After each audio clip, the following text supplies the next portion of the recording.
Hello, je dis à moi tourner back avec quelle autre vidéo pour nous.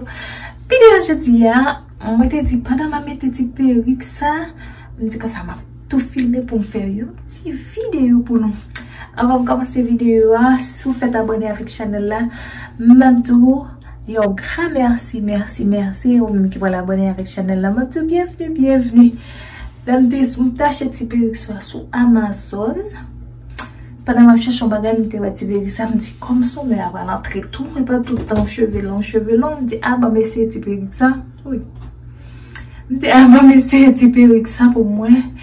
Est-ce que la femme bien vraiment veut me t'acheter? La mettez tout détaillé pour nous. Et sur l'écran, on a point. Il était vraiment intéressé tout. On a dit ah bah mais c'est, me prendre 8 pouces lié. Il est vraiment nice, il est vraiment belle, moi-même. Il n'y a pas de problème, il est vraiment nice. Comme pendant que je salé là, je filmé tout. Je quitté pour nous voir, je salé la cheveux là, et puis je vais le bec.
C'est là que je fait la vidéo.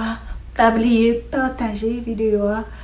Invitez vos amis ou vos familles ou connaître channel là. Aidez ma grandir channel là.